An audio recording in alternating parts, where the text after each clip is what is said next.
राधे राधे। आप सभी ज्योतिष प्रेमियों का हम पुनः स्वागत करते हैं हमारे इस YouTube चैनल में, जहां हम वैदिक ज्योतिष को सीख रहे हैं, अर्थात सनातन ज्योतिष जो परम सत्य है, जो ज्योतिष का मूल है, जो वेद का अंग है। 6 वेदांग हैं, आप सभी जानते हैं, शिक्षा, निरुक्त, व्याकरण, कल्प, छंद, ज्योतिष। उसमें से ज्योतिष शास्त्र को हम समझ रहे हैं, अर्थात ये आकाश में जो ग्रह नक्षत्र वगैरह हैं, इनका मनुष्यों के ऊपर क्या प्रभाव पड़ता है, ये हम समझ रहे हैं।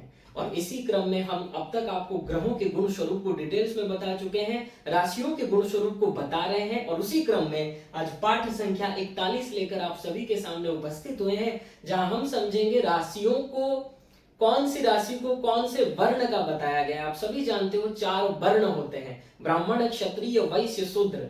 इसलिए ऋग्वेद में पुरुष सूक्त में, अर्थात 10वें मंडल में 90 नंबर जो सूक्त है उसे पुरुष सूक्त कहा जाता है। उसका 12वां मंत्र, उसमें बताया गया है कि 4 वर्ण हैं, और वो 4 वर्ण उस विराट पुरुष के किस अंग से उत्पन्न हुए हैं। ब्राह्मणोस्य मुखमासीत् बाहुराजन्यः कृतः ऊरु तदस्य यद्वैश्यः पदव्यागुं शूद्रो अजायत। तो देखिए 4 वर्ण हमने समझा, ब्राह्मण, क्षत्रिय, वैश्य, शूद्र। देखिए भाई, आजकल लोग इन सभी में बहुत भेदभाव कर रहे हैं, ब्राह्मण को ऊंचा बता देते हैं, इन सभी का निंदा किया जा रहा है। ये सब सही नहीं है भाई। आपको समझना चाहिए कि ब्राह्मण भगवान के मुख से उत्पन्न हुआ, ठीक है, विराट पुरुष के। क्षत्रिय बाहु, भुजाओं से, वैश्य उरु अर्थात जंघा से, और शूद्र पद से। तो देखो भाई, ये कंप्लीट एक स्ट्रक्चर है शरीर का, इसलिए किसी की भी निंदा नहीं करनी चाहिए। शूद्र की जो निंदा करते हो उनको थोड़ा समझना चाहिए भाई। जो भी व्यक्ति ना, इन किसी में भी, इनमें अगर भेदभाव आप रख रहे हो, किसी को ऊंचा किसी को नीचा बताते हो, इसका मतलब आप यही समझना आप उस भगवान की ही अपमान कर रहे हो। और जो भी ब्राह्मण, हम ऐसे ब्राह्मण को अधम ब्राह्मण कहेंगे, क्योंकि आपका काम है भगवान जो जो उपदेश दिए हैं उसको सही सही लोगों के सामने बताना, न कि कुछ भी बताना और केवल ब्राह्मण बात को संसार में फैलाना। ये सही बात नहीं है, ठीक है। ये चारों वर्ण भगवान से ही उत्पन्न हुए हैं और सभी का महत्व है, एक के बिना एक रह नहीं सकता। सपोज तुम्हारा टोटल शरीर है लेकिन पैर नहीं है, तो कंप्लीट स्ट्रक्चर हुआ क्या? नहीं हुआ। कुछ ब्राह्मण देखो वैश्य की अपमान करते हैं, अब बुरा मत मानिएगा, वही ब्राह्मण फिर वैश्यों से मांगते हैं या नहीं? कहीं आप अनुष्ठान करने जाते हो, किसी के आप कुछ भी आप यज्ञ करवाते हो वैश्य के घर में, तो पैसा मांगते हो या नहीं मांगते हो, दक्षिणा? फिर क्यों अपमान करते हो कि ये वैश्य है, ये शूद्र है, इन्हें नीच समझा जा रहा है इस संसार में? क्यों? कोई भी नीच ऊंच नहीं है, भगवान के सामने सभी समान हैं, ये बात याद रखिए। केवल किसी एक वर्ण को ऊंचा उठा देना, बाकी वर्ण को नीचा दिखाना, ये शोभा नहीं देता है किसी भी विद्वान पुरुष को। इसलिए ऊंच नीच का भेदभाव मत रखिए। सही है, देखिए ब्राह्मण है, ब्राह्मण कहा किसे जाएगा? ओनली ब्राह्मण परिवार में आप जन्म ले लिए, ब्राह्मण परिवार में जन्म लेकर मदिरा पान करो, मांस सेवन करो, व्यभिचार करो, गलत आचरण करो, वो ब्राह्मण है? माफ कीजिएगा, वो ब्राह्मण नहीं है। ब्राह्मण उसे ही कहा जाएगा जिसमें सद्गुण हो, उसका व्यवहार विनम्र हो, समदर्शी हो, भगवान का भक्त हो। जो वास्तविक ब्राह्मण होगा ना, वो कभी भी इन वर्णों का अपमान नहीं करेगा, और ना ही अपने वर्ण का वो अपने को श्रेष्ठ समझेगा। क्योंकि आप अपने परिवार में, किस परिवार में जन्म लिए हो, किस कुल में जन्म लिए हो, उससे आपकी श्रेष्ठता नहीं बताई जाती। आपके कर्म बताएंगे आपका स्वभाव कैसा है,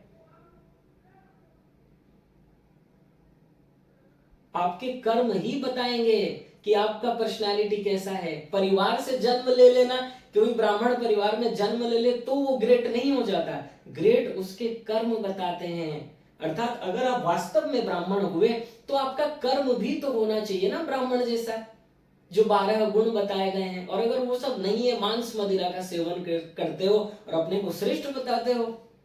देवूति मैया ने क्या कहा भागवत के 3 स्कंद के 33वें अध्याय का 7वां श्लोक, कि अहो वतः स्वपचो ते गरीयान यज्जिह्वाग्रे वर्तते नाम तुभ्यम ते पुस्तपस्ते जुहुबुहु सश्नुरार्याम ब्रह्मानुचुर नाम गृणंती ये 3:33 भागवत।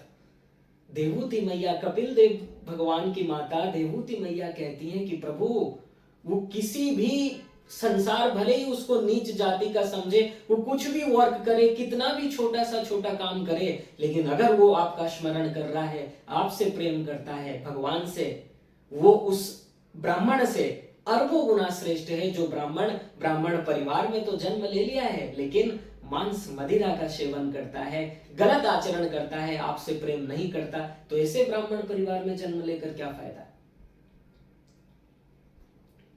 इसलिए देखिए, सनातन धर्म में किसी को ऊंच नीच नहीं बताया गया है।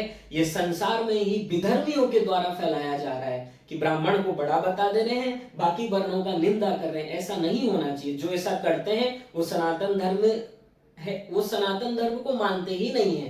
क्योंकि अगर मानते, वो ये बात जानते, भाई ये विराट पुरुष के ही अंग हैं और सभी अंग की इंपॉर्टेंस है। जो शूद्र की निंदा करते हो, अगर शूद्र नहीं होंगे तो आपका काम कौन करेगा। आप कहीं कथा कर रहे हो, इतना बड़ा पंडाल बनाया, स्टेज बनाया, अपने आप हो गया क्या।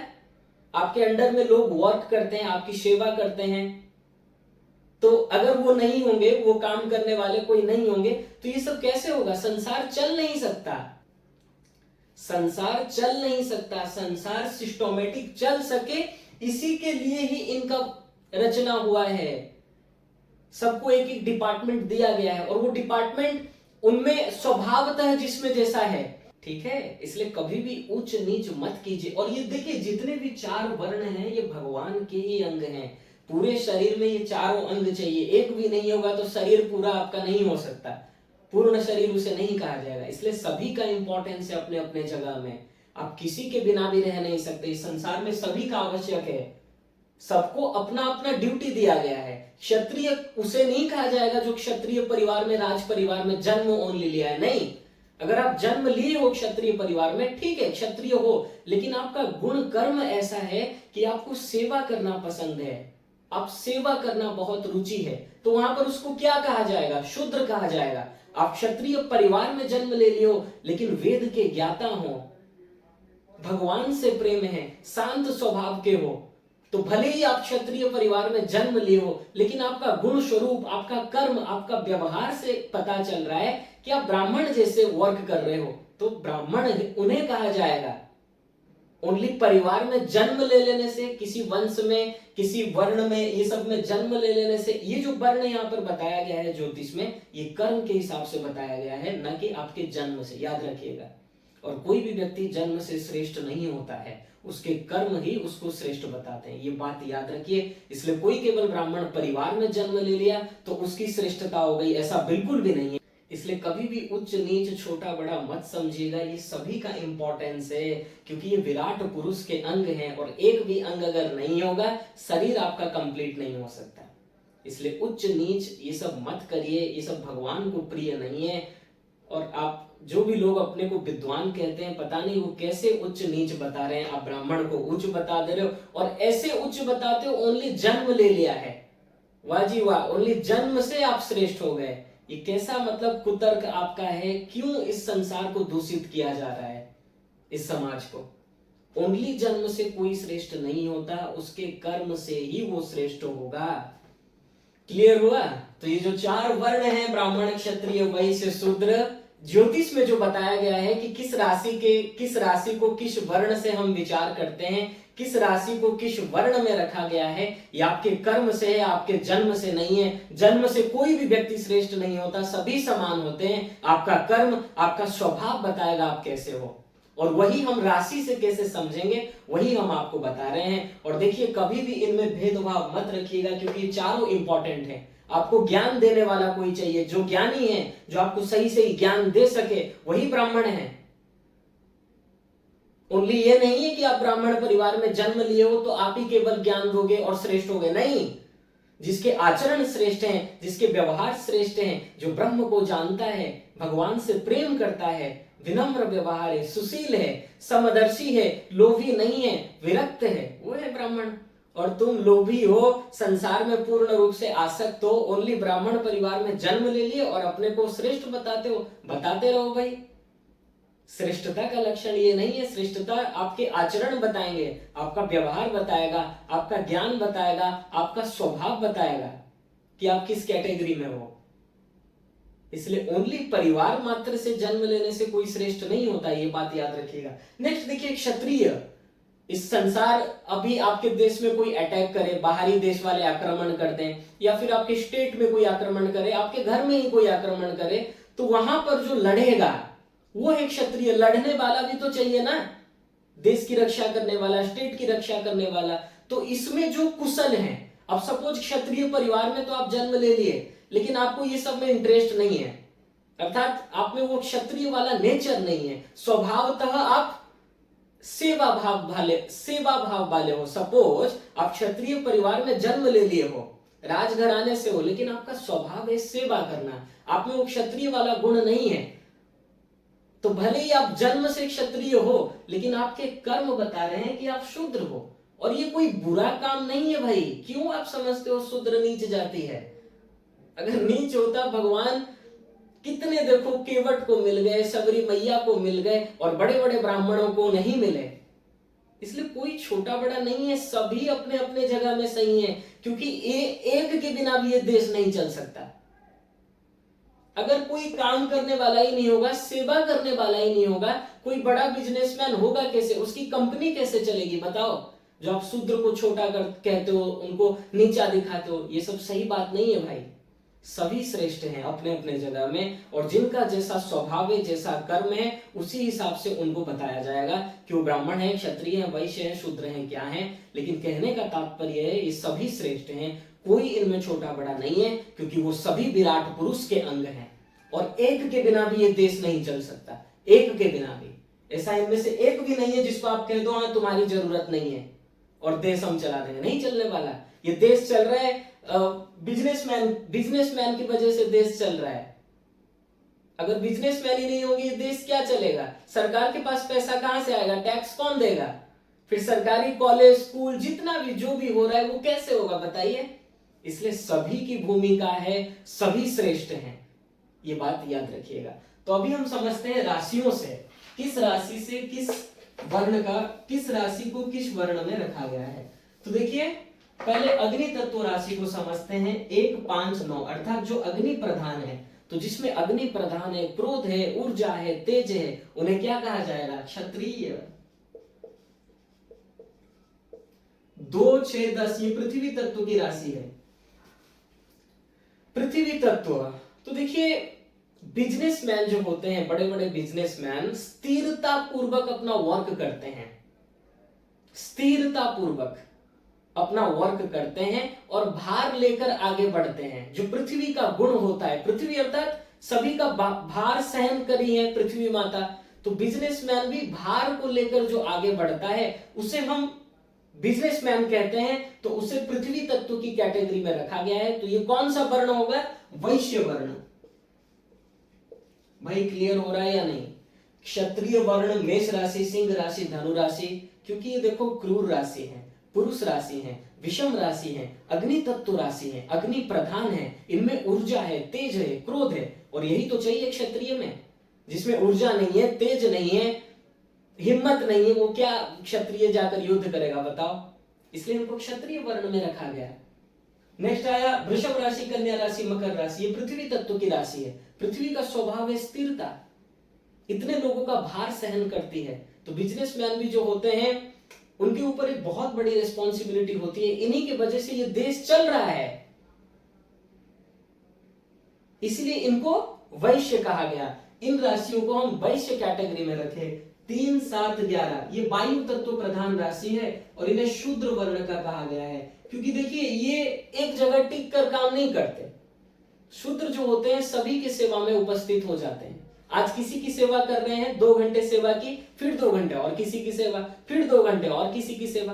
तो जो जगह बदले, क्योंकि वायु का क्या स्वरूप है?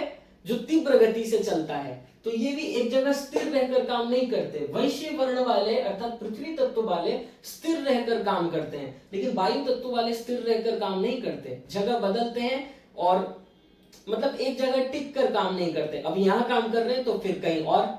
यह है शुद्र वर्ण वाले। और नेक्स्ट आया 4, 8, 12 जो जल तत्व राशि है, इमोशनल होते हैं, इनका स्वभाव बहुत ही दयालु स्वभाव के होते हैं, उदार होते हैं, विनम्र होते हैं। शीतलता, जलीय तत्व अर्थात शीतलता, और जो शीतल हो भीतर से, ऐसी वाणी बोलिए मन का आपा खोए, और को शीतल करे आपहु शीतल होए। जो ऐसी वाणी बोलते हैं, मधुर वाणी है, भीतर शीतलता और बाहर भी शीतलता को प्रदान कर रहे हैं, ये जलीय तत्व राशि के, जलीय तत्व राशि अर्थात कर्क राशि, वृश्चिक राशि, मीन राशि, इनका स्वभाव अर्थात इनका जो नेचर है, यही ब्राह्मण वर्ण कहा गया है। तो इससे हम ब्राह्मण वर्ण का विचार करेंगे, क्योंकि देखो ये सौम्य राशि है, क्रूर राशि नहीं है, सौम्य है, इनका स्वभाव क्रूरता नहीं है, सौम्य है, उदार है, यही तो ब्राह्मण का गुण है। और सपोज आप ब्राह्मण परिवार में जन्म ले लियो, लेकिन राशि में से सिंह है, धनु है, तो भले ही तुम ब्राह्मण परिवार में जन्म लियो, लेकिन तुम में क्रोध है, ऊर्जा है, तेज है, अहंकार है, ये ब्राह्मण का गुण नहीं है। ब्राह्मण अर्थात जो ब्रह्म के निकट है, और ब्रह्म के जो निकट होते हैं अत्यंत उदार होते हैं, सुशील होते हैं, विनम्र होते हैं, स्वभाव बहुत दयालु होता है। संत जिन्हें कहा गया है, जो दूसरों के दुख को देख नहीं सकते, अर्थात उच्च कोटि के जो साधक होते हैं, अर्थात देखो ब्राह्मण ब्रह्म के जो करीब है, जिसका नेचर, जिसका स्वभाव एकदम मतलब सत्वगुणी से भरा हुआ है, उसे ही हम कहेंगे ब्राह्मण वर्ण। तो उम्मीद करेंगे क्षत्रिय वर्ण, वैश्य वर्ण, शूद्र वर्ण, ब्राह्मण वर्ण, ये आपने समझा होगा। कभी भी भेद बुद्धि मत कीजिएगा, सभी का इंपॉर्टेंस है। आपका कर्म बताएंगे आप किस वर्ण के हो। सपोज आप शूद्र वर्ण के हो, तो ऐसे जातक सेवा में इंटरेस्ट रखते हैं। अब अगर कोई सेवा करने वाला नहीं होगा, देश चलेगा कैसे बताओ? आप बिजनेस कर रहे हो, कोई मतलब आपके अंडर में काम करने वाला नहीं है, कोई सेल्समैन वगैरह नहीं है, कैसे बिजनेस आगे बढ़ेगा? कोई जॉब कर रहे हो, कोई कंपनी है आपका, वहां पर अकाउंटेंट नहीं है, तो सभी चीज में देखिए शूद्र चाहिए। बिना शूद्र के घर नहीं बन सकता, कुछ भी नहीं हो सकता इस संसार में। तो इसको आप इग्नोर कैसे करोगे, और इसको कैसे आप छोटा बता दे रहे हो? क्यों बता रहे हो भाई? अगर हिम्मत है इनके बिना जी कर दिखाओ। इसलिए शूद्र का भी इंपॉर्टेंस है, इन्हें नीचा मत दिखाइएगा, क्योंकि ये अगर नहीं रहेंगे आपका कुछ काम ही नहीं हो सकता। क्योंकि शूद्र अर्थात जो सेवा करे। अब आपका कोई बर्तन साफ कर रहा है, बर्तन धो रहा है, आपका घर में झाड़ू पोछा लगा रहा है, तो इस जो भी कर रहे हैं सेवा ही तो कर रहे हैं ना। कैसे छोटे हो गए? जो आपके घर को स्वच्छ कर रहे हैं, साफ कर रहे हैं, आपके झूठे बर्तन को धो रहे हैं, ये कैसे बताओ, कैसे ये आप इनको नीचा बता रहे हो? ये दुर्भाग्य है उन जीव का जो इन्हें नीचा समझे, दुर्भाग्य। और भगवान ये सब सहन नहीं करेंगे। देखिए कहा गया है भगवान को ब्राह्मण प्रिय है, लेकिन समझो वो ब्राह्मण कहने का तात्पर्य क्या है। ब्राह्मण असली वही है जो भगवान का भक्त हो। अगर भक्त नहीं हो तुम, भले ही तुम ब्राह्मण परिवार में किसी भी गोत्र में जन्म लिए हो, तुम भगवान को प्रिय नहीं हो। और सपोज वो शूद्र परिवार में जन्म लिया है, मजदूर है, कुछ भी काम करे, लेबर अर्थात सेवा करता है, मजदूरी करता है, लेकिन भगवान से प्रेम है, भगवान के लिए आंसू बहाता है, भगवान के लिए व्याकुल है, तो वही ब्राह्मण है। भले ही जन्म लिया है शूद्र परिवार में और कर्म भी कर रहा है, सेवा भावना से दूसरों की सेवा कर रहा है, लेकिन मन से भगवान का स्मरण, हरि का गुणगान कर रहा है, तो वही ब्राह्मण है। और सपोज तुम ब्राह्मण परिवार में जन्म लिए हो और भले ही 2-4 श्लोक रटकर तुम ज्ञान भी देने लगे हो पंडाल में, लेकिन यदि भीतर से भगवान के प्रति प्रेम नहीं है, भगवान से रुचि नहीं है, भगवान के लिए व्याकुलता नहीं है, तो माफ कीजिएगा भाई, आप भगवान को प्रिय नहीं हो, कितने ही बड़े ब्राह्मण बने रहो। उदाहरण है भागवत के 9वें स्कंद के अम्बरीश और दुर्वासा की कथा। दुर्वासा ब्राह्मण महान तपस्वी, लेकिन अम्बरीश का अपमान किया, भगवान को सहन नहीं हुआ। भगवान को भक्त प्रिय है, भक्त ही ब्राह्मण है। जो भक्त होगा, जिसके व्यवहार अच्छे होंगे, जो भीतर से शीतलता से परिपूर्ण होगा, जिसके कोई शत्रु नहीं होते हैं, किसी को वो शत्रु मान ही नहीं सकता, और सर्वत्र अपने सीताराम जी को देखे, अपने प्रभु को देखे, सिया राम वह सब जग जानी, करहु प्रणाम जोरी जुग पानी, ये जिनकी दृष्टि है वही ब्राह्मण है, वही भगवान को बहुत प्रिय है। बाकी ये सभी भगवान के लिए समदर्शी हैं, क्योंकि इन सभी का इंपॉर्टेंस है संसार में। ठीक है, तो कभी भी भेदभाव मत रखिएगा। हम उम्मीद करेंगे आप लोग समझ गए होंगे। वर्ण जो भी बताया गया है, इन सभी की जरूरत है इस देश को चलाने के लिए, समाज को चलाने के लिए, और सभी अपने अपने जगह पर सही हैं। वो चाहे ब्राह्मण हो, चाहे क्षत्रिय हो, चाहे वैश्य हो, चाहे शूद्र हो, एक के बिना भी आप रह नहीं सकते। तो अब हम इससे समझेंगे क्या? इससे हम ये समझेंगे, एक एग्जांपल देकर अभी आपको समझाते हैं। इससे हम समझेंगे क्या? जो राशियों से हमने समझा कि ये राशि ये वर्ण का है, इससे क्या समझना है? तो इससे हम जातक का गुण स्वरूप को समझेंगे कि जातक का स्वभाव कैसा होगा। देखो सपोज कर्क लग्न की पत्रिका है, क्लियर हुआ? कर्क लग्न की पत्रिका है और राशि भी आपका कर्क है, क्योंकि चंद्रमा भी हम यहां पर रख दे। लेकिन ये शनि यहां पर बैठा है, राहु केतु एक्सिस में है, मंगल के साथ है। अब देखो, भले ही ये कर्क लग्न है, कर्क राशि है, जलीय तत्व लग्न, जलीय तत्व राशि, बैठा भी है चंद्रमा, जिससे हम भक्ति का विचार करते हैं, इमोशनल का विचार करते हैं, शीतलता का विचार करते हैं। तो देखने को तो लगता है ये ब्राह्मण वर्ण का लग्न है, ब्राह्मण वर्ण राशि है। लेकिन क्या इस जातक को ब्राह्मण जैसा कहा जाएगा? क्या इस जातक में दयालुता, उदारता, अच्छे स्वभाव वाला, दूसरों का उपकार करने वाला, मन में नेगेटिविटी ना हो, ओनली पॉजिटिवनेस हो, क्या इसे हम कहेंगे? नहीं कह सकते, क्योंकि लग्न को, चंद्रमा को पीड़ित कर दिया इन ग्रहों ने। राहु केतु बैठ गए, शनि बैठ गया, मंगल बैठ गया, तो ये सब क्रूर ग्रह हैं, तमोगुणी ग्रह हैं। तो पहले जो सत्वगुणी हमको दिख रहा था, अब तमोगुणी ने इसको प्रभावित कर दिया। अब कहां ऐसा जातक बताइए इसका स्वभाव निर्मल होगा, सच होगा? नहीं हो सकता।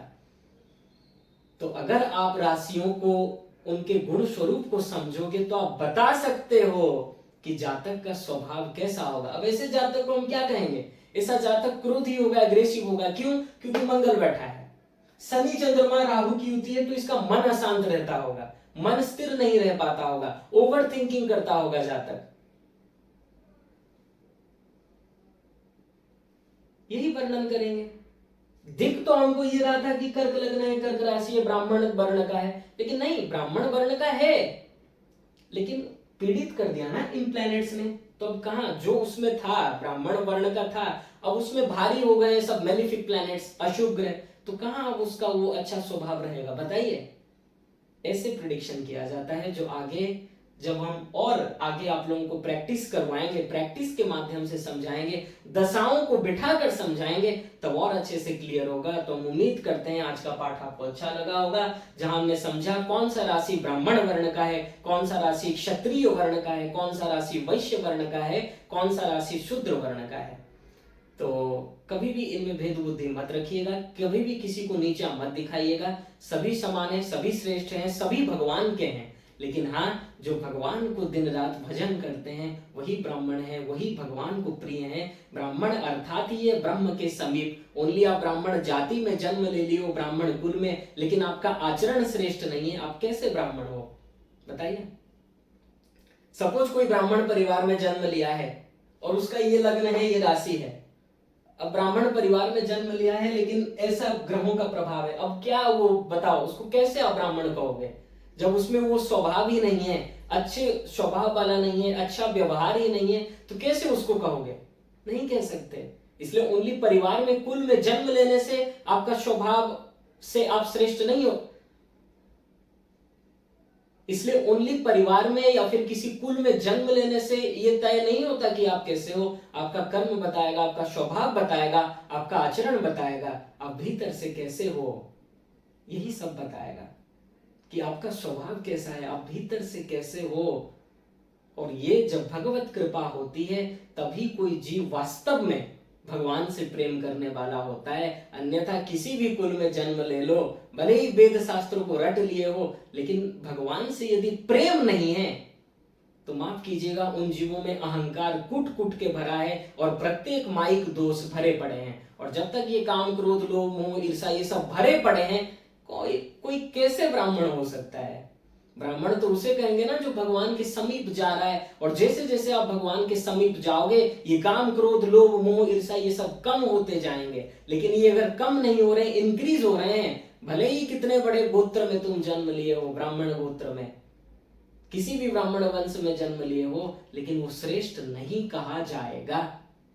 श्रेष्ठ आपके कुल से, परिवार के जन्म लेने से कोई मतलब नहीं है। आपके गुण स्वरूप, आपका कर्म, आपका व्यवहार, आपका आचरण, आपका स्वभाव यही बताएगा। और यहां जो राशियों में हमने वर्ण को समझा, ये जन्म से नहीं, आपके कर्म से समझा।